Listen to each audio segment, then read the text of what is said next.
Why isn't the money coming? The two main mistakes in money thinking.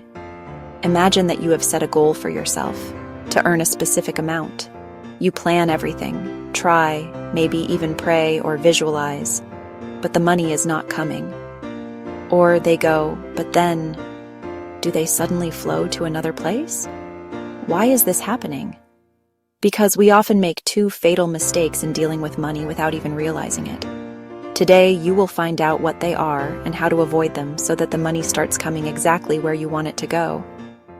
Are you ready to change your money mindset? Money is not just a medium of exchange. It is an energy that reflects our inner state and our thinking. As one text said, money comes for your needs, for your plans, and for your goals. But not the dreams that you have as an abstract reality, but the goals that we know when we plan to make a reality, and we begin to take certain steps in their direction. Mistake #1: unclear purpose and lack of specifics. The first and most common mistake is not knowing exactly what you need money for. We often think, I want more money, or I need money. But the universe, or the market, or the flow does not understand such vague requests. She can't channel resources if she doesn't know exactly where to direct them. How does this manifest itself? You need money, but you can't articulate exactly what it is. You dream of freedom, but you don't know what kind of freedom you want to buy. You set a goal to earn $100,000, but you have no idea how this money will be used. You feel a lack, but you can't tell exactly what you're missing. What's going on inside? You're creating an energy hole, an empty place that the universe is trying to fill. But without a clear request, she can send anything, not what you wanted. What to do? Start small. Take a piece of paper. Answer yourself honestly. What do I need money for right now? It could be a specific product. I want to buy a new laptop for work for $60,000. Specific goal. I want to save $150,000 for a vacation this summer. A specific project. I want to invest $50,000 in the development of my blog. Specific need? I want to pay for advanced training courses for $30,000. Why is this important? Because a specific goal creates a clear query. As it was said, those of you who now set a specific goal for which you need money, after a while you will see that the right amount or other resources for this purpose will start coming from different sources. Time, information, connections, everything starts coming when you know exactly where you're going. Practice. Try it right now. Close your eyes, or just imagine.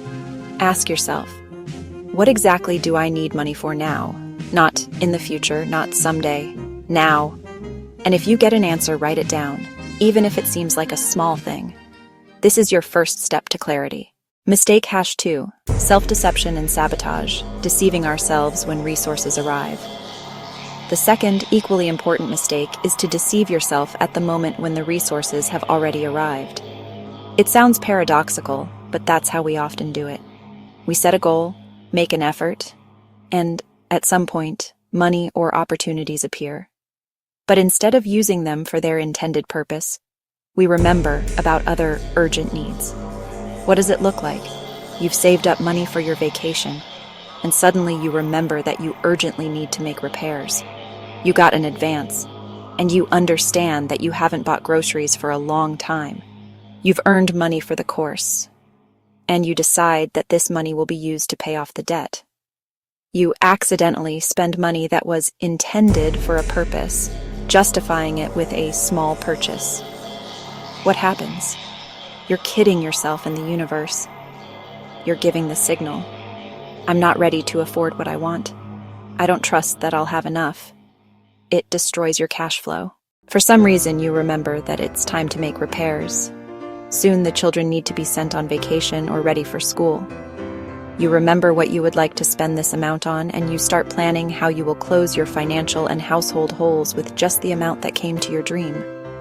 As a result, you deceived yourself. And this is not just negligence. This is a deep fear of allowing yourself to dream. Fear that it's too good, fear of losing control, fear of earning more. What to do? Learn to respect your goals and flow. When you set a goal, be sure to decide in advance what you are ready to do when the goal is achieved. Write it down. Create a success scenario in advance. Write down what you will definitely do when the money arrives. This will strengthen your intention. When the money has arrived, execute your plan. Don't put off joy or dream for later. Allow yourself to do what you set out to do, even if it's just a vacation or a new book. Practice gratitude not only for what is, but also for what comes true. It builds trust. Say to yourself, "Thank you for getting the opportunity. Now I allow myself to do it." Money is not a reward for suffering. It's a reflection of your clear thinking and respect for your intentions. You don't attract money by willpower. You learn to articulate your needs clearly and respect the flow that brings you resources. Remember, if you don't allow yourself to dream when you have the chance, the universe may think that you are not ready for more. And instead of giving you more, she can take away what you didn't appreciate. Choose one mistake. Start with her. Fix it. And you will see how your cash flow will start to change. Because your path is not a struggle. This is a conscious choice. If the video was useful, subscribe to the channel, like it, share it with your friends. And I remind you that in the header of the channel's profile, you will find my books on various topics, from self-development and self-transformation to stock market trading.